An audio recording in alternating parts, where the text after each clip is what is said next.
रामचंद्र के हाथों से मरे हुए रावण को पृथ्वी पर पड़े देखकर मंदोदरी रो रो कर कहने लगी, हे महाबाहु, तुमको युद्ध में कुपित देखकर इंद्र भी डर जाते थे।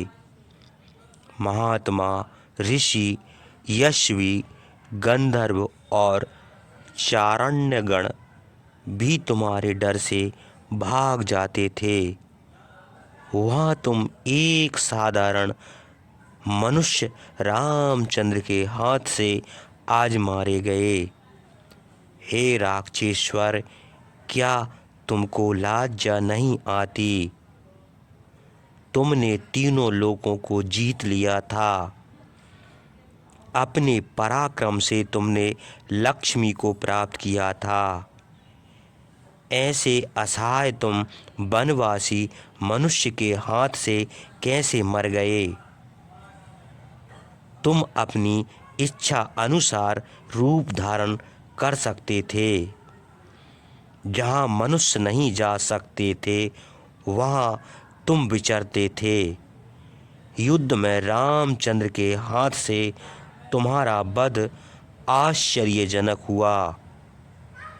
हमको तो विश्वास नहीं होता कि रामचंद्र ने ऐसा काम किया। सब अस्त्र लिए हुए तुमको रामचंद्र ने मार डाला। संभव है राम का रूप धारण करके तुम्हारे विनाश के लिए काल स्वयं आया हो, अथवा इंद्र ने राम का रूप धारण करके तुमको मारा हो, किंतु यह तो असंभव है। इंद्र बेचारे में इतनी शक्ति कहाँ? वह तो युद्ध में तुम्हारी ओर देख भी नहीं सकता।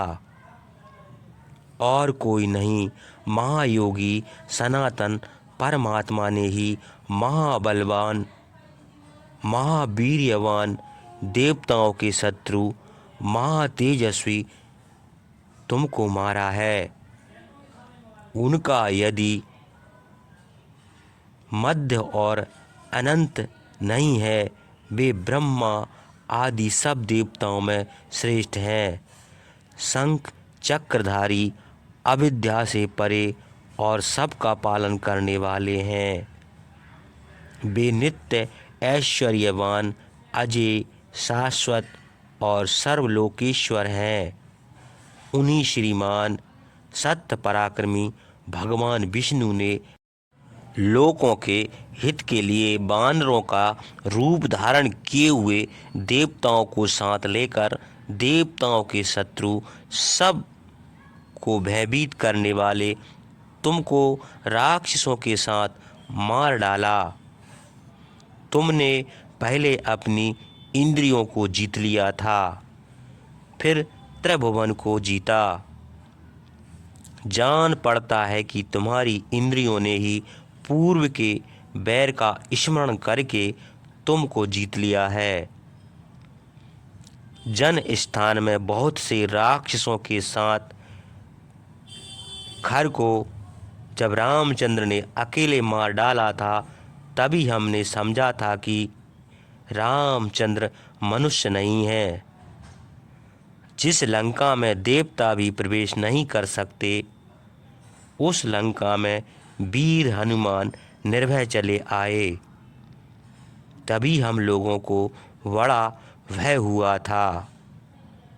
हमने कहा था कि रामचंद्र के साथ विरोध न करो, किंतु उस बात को तुमने अनसुनी कर दी।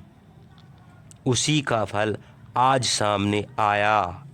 हे राक्षस श्रेष्ठ, अकस्मात तुमको सीता की अभिलाषा हुई।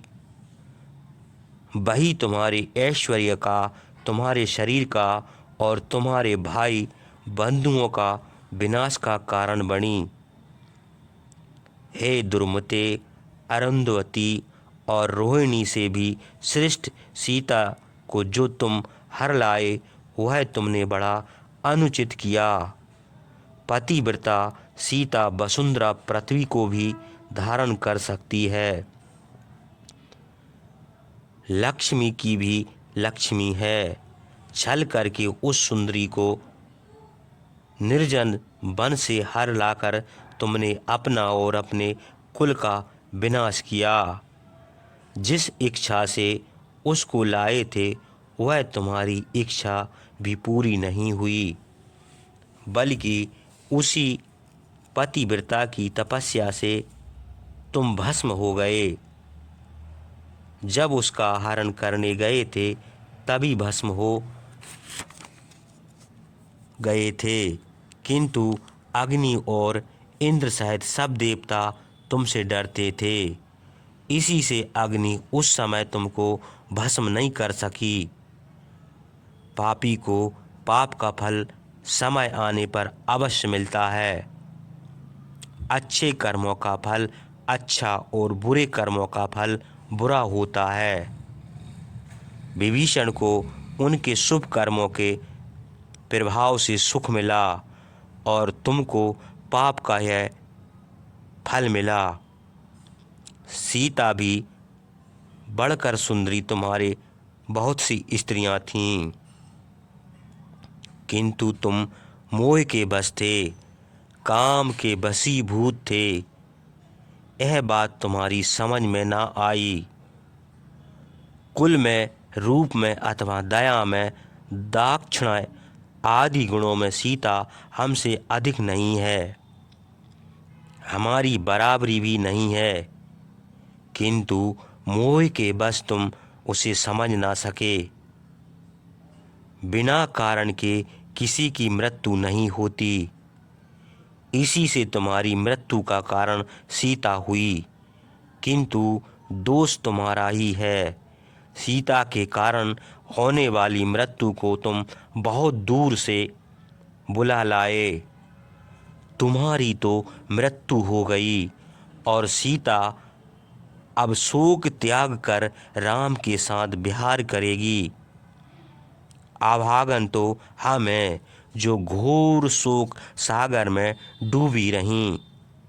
तुम्हारे साथ विमान पर बैठकर कैलाश, मद्राचल और सुमेरु आदि पर्वतों पर चित्ररथ आदि देवताओं के उपवनों में विहार करती थी, चंदन और माला धारण करती थी, अनेक प्रकार के देश देखती थी।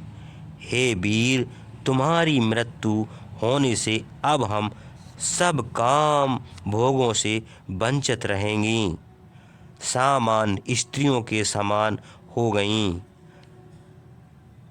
चंचला राजलक्ष्मी को धिक्कार है। हे राजन, सुंदर भौहें और ऊंची नाक से शोभित तुम्हारा मुंह अति सुकुमार था।